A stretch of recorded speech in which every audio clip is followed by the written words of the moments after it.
I don't think anybody's going to quite expect what they're going to hear on this album. This has got a certain freshness about it that I think is very special.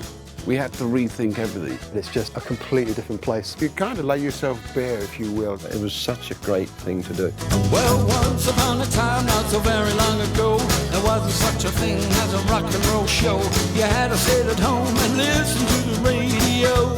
I got the idea basically when we did one of our series of ads for Coles, the supermarket in Australia. It was a skit on an old Elvis Presley comeback concert, in the round, upright bass and everything. And I suddenly thought, God, this would be fantastic if we could do this with Quo.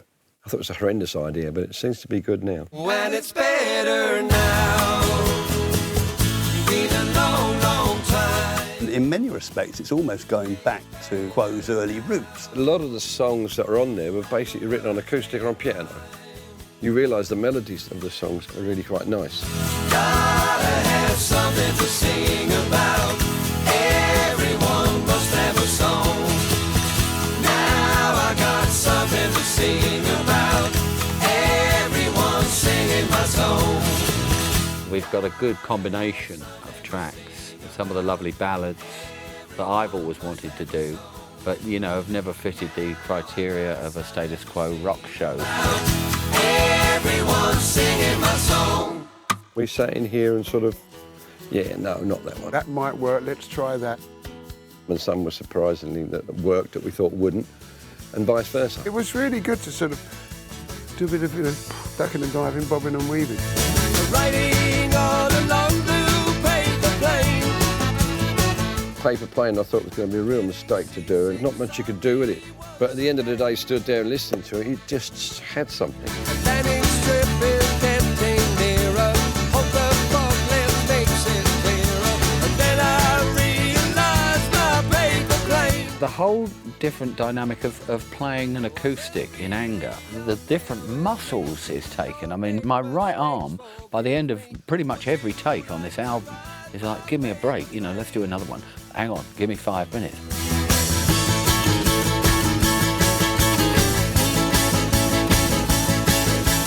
When you hit the strings on an acoustic, there's a lot more tension in them and stuff.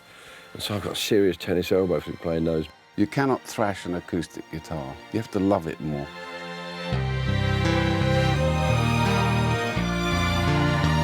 There wasn't one track, really, that was easy.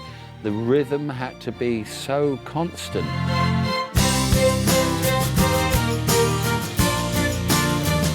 It's not just like going, ging, ging, ging, ging. The concentration that you have to have is incredible. When I look up to the sky, I see your eyes, a funny kind of yellow. We had to get the sound bed for the acoustics, and then, whilst doing that, thinking about the colours.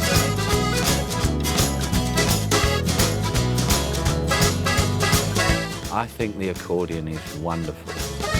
Before it went on, I wasn't sure about it, but it is playing such a major part. Again, again, again, again, again, again, again, again. Why don't you do it? Why don't you do it again? It's the kind of Cajun thing we've tried to get on some of it. Again, again, again, again, again, again, again, again. Why don't you do it? Why don't you do it again? Do it again. The accent was on being creative. With a track like Don't Drive My Car, for instance, I mean, it's so vastly different from the original. Don't drive my car. I'm just a boy. My favorite toy. I keep imagining, like Chris Evans playing it on the breakfast show. Right, okay, you can win whatever you can win if anybody tells me who this is. I'm telling you straight. Don't drive my car. It sounds like Stefan Grappelli and Django Reinhardt, and I doubt whether anybody would get it right. Don't drive my car. I've always enjoyed playing Drive My Car. We stood out there and one evening ready to leave and suddenly got this vibe for car, and I think that is tremendous. Don't drive my car. I was talking to our usual designer, Jackie, on what we would do for this album. She suddenly said, look at this. And she had this mock-up of Francis and Rick heads on strange bodies, naked, and then the lines stripped bare. It sums the album up perfectly. It had to be the polar opposite of everything Status Quo normally is. The atmosphere it gives is just beautiful, and I think it's going to surprise a lot of people. It stirred the creative juices, if you like. Creative. I ain't gonna work, I ain't gonna work no more. It does have a certain dignity about it. That's one is of a certain age. Stay in bed till I'm satisfied and letting my head take us off the ride. I ain't gonna work, I ain't gonna work no more. It's really kicking. It's rocking, but it's rocking in a different way. Let's not headbang. I've been talking to Radio 2 about doing some kind of special concert. At the Roundhouse, there's going to be the accordion player, the backing vocalist, the string section. If there's ever one Quo show to actually see, it's that. If I could go back to the job I had, the same old thing only drives me mad, so I ain't... I think the fans will love it. Down, down, fantastic. And what we've done to Caroline, the 3 different tempo changes, it's all great stuff, very exciting.